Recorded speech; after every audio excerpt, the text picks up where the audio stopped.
Good morning class.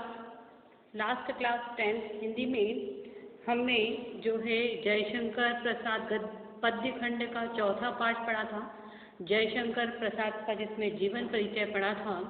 अब उसी का आत्मकथ्य जो है पाठ हम पढ़ना शुरू करते हैं, जो कि कविता है, जिसमें जयशंकर प्रसाद जी ने अपनी आत्मकथा लिखी है कि जब उनके मित्रों ने उनसे आत्मकथा लिखने का निवेदन किया तो वे उस बात पे पहले तो सहमत नहीं हुए, परंतु बाद में मित्रों के संतोष के लिए उनने आत्मकथा के रूप में एक कविता लिखी है जिसका नाम है आत्मकथ्य। ठीक है, उसी की पहली लाइन उसी का पद जो है हम पहला पद पढ़ रहे हैं। मधुप गुनगुना कर कह जाता कौन कहानी है अपनी, मुरझा कर गिर रही पत्तियां देखो कितनी आज घनी, इस गंभीर अनंत नीलिमा में असंख्य जीवन इतिहास, यह लोग करते ही रहते हैं अपना व्यंग मलिन उपहास। अब ये जो पंक्तियां जो जयशंकर प्रसाद ने ली हैं, उसमें वे अपने जीवन का अनुभव कर रहे हैं, अपनी आत्मकथा के बारे में कह रहे हैं, और कवि ने जो है अपने मन को एक भंवरे की या भ्रमर की जो है संज्ञा दी है। अपने मन को एक कैसा माना है? भंवरा माना है, और उस तरीके से वो कह रहे हैं कि मधुप गुनगुना कर कह जाता कौन कहानी यह अपनी। कवि कह रहे हैं कि कौन सा भंवरा जो है गुनगुना करके अपनी कहानी कह रहा है, ये पता नहीं है।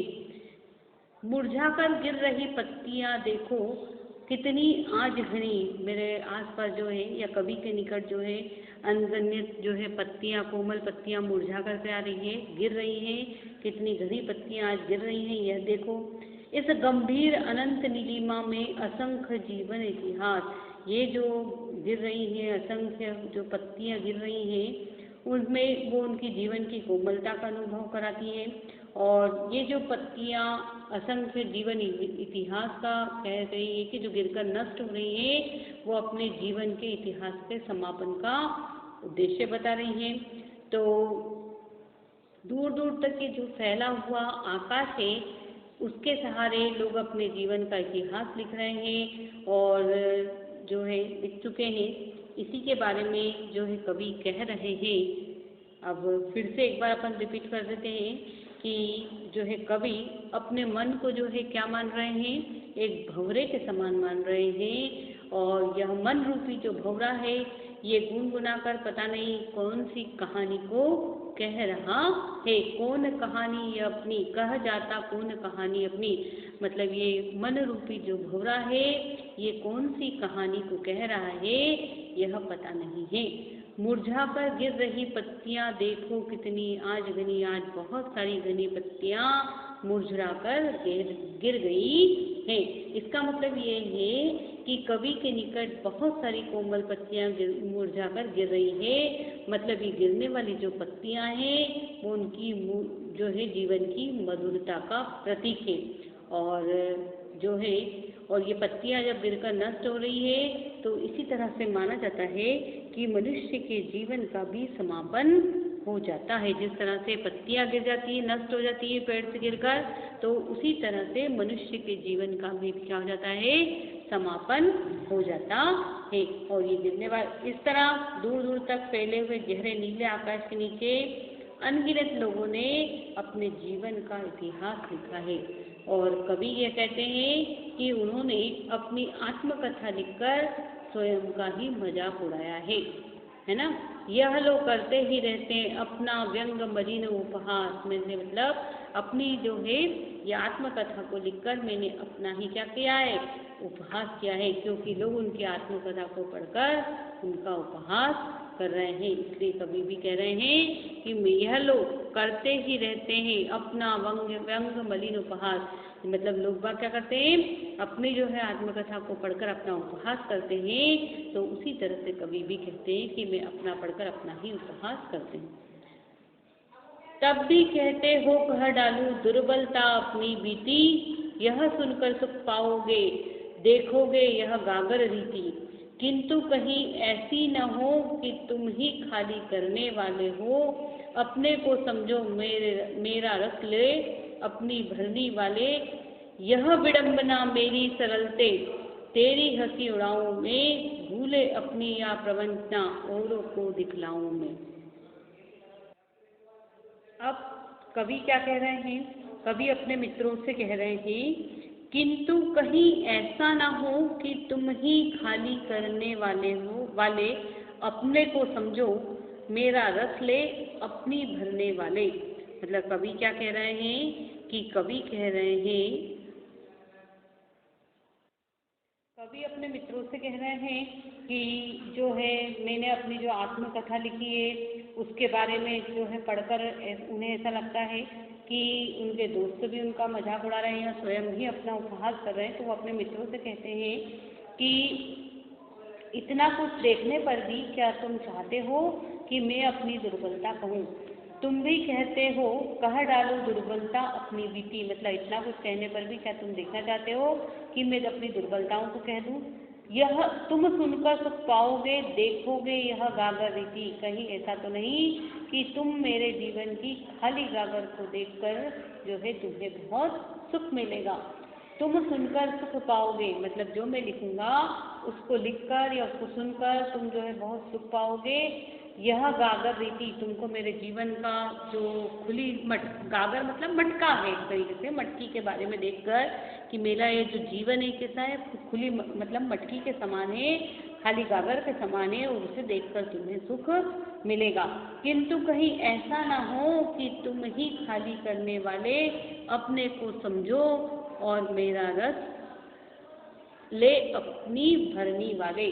और कवि क्या कह रहे हैं कि कहीं ऐसा ना हो, मुझे भय है कि मेरी जब आत्मकथा में तुमने खाली गागर को देखा तो कहीं तुम अपने आप को ही दोषी न समझने लगो। यह विडंबना अरी सरलते तेरी हंसी उड़ाऊं में। यह बड़ी विडंबना है या है कि तुम मेरे जो है अनुभव को सुनकर यह न समझने लगो कि तुम ही मेरे जीवन को खाली करने वाले हो और तुम ही ने मेरे रस को क्या करा है, चुराया है और मुझे हीन बना दिया है ना।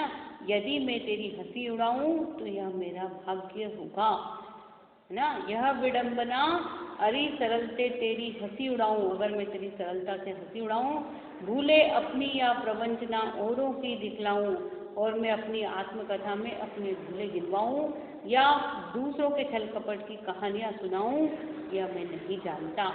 उज्ज्वल गाथा कैसे गाऊं मधुर चांदनी रातों की, अरे खिलखिलाकर हंसते होने वाली उन बातों की। मेरे जीवन की जो मधुर चांदनी रातें हैं, प्रेम की जो चांदनी रातें हैं, उन रातों की मैं उज्ज्वल गाथा किस प्रकार से बताऊं और क्यों बताऊं? ये तो मेरी निजी अनुभूतियां हैं, है ना। और जिसमें मैं जो है खिलखिलाकर हंसाऊं, उन बातों को मैं अपनी आत्मकथा में कैसे बताऊं, क्योंकि वो तो मेरे जीवन की निजी पूंजियां हैं, उन्हें मैं सबके साथ जो है नहीं बांट सकता।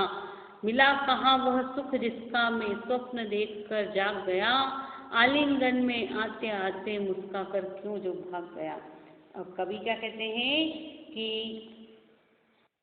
जिन सुखों के सपनों को देखकर मैं जाग जाता था, वे कभी मुझे मिल ही नहीं पाए। कवि क्या कह रहे हैं कि मिला कहाँ वह सुख जिसका मैं स्वप्न देखकर जाग गया।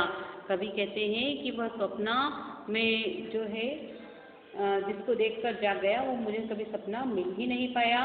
और आलिंगन में आते जाते मुस्काकर क्यों भाग गया। मैं जिस प्रिय का आलिंगन करने के लिए आगे बढ़ता, वह प्रिय मुस्कुराकर भाग जाता रहा।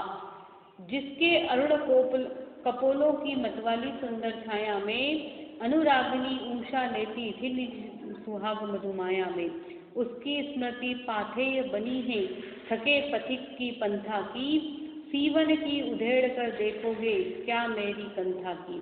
अब वो क्या कह रहे हैं कवि कि मेरी प्रेमिका जो है उसके लाल लाल गाल इतने सुंदर हैं कि उसकी प्रेममयी जो है उषा या सुबह भी अपनी सुगंधित मधुर लालिमा उसी से उधार लिया करती है। मतलब ये है कि मेरी जो प्रेमिका के लाल जो है कोपल के समान जो है उषाकालीन जो लालिमा से मनोरम थे, और उसी प्रेमिका की याद मुझे आज थकित यात्री के समान बनी हुई है और उसी के सहारे जो है मेरा जीवन चल रहा है। तो हे मित्र, तुम मेरी उन यादों के उधेड़ उधेड़ कर उनके भीतर झांकना क्यों चाहते हो, है ना। उनकी स्मृति पाथे बनी थके पाथे की पंथा की, मतलब जो उसकी यादें हैं वो मेरे जीवन की क्या बनी हुई है, सहारा बनी हुई है, और तुम उन यादों के अंदर क्यों झांकना चाहते हो। सीवन को उधेड़ कर देखोगे क्या मेरी कंता की, और जो मेरी ये जिंदगी है, इस फटी हुई जिंदगी को तार तार करके तुम क्या देखना चाहते हो, इस तरीके से कवि कह रहे हैं।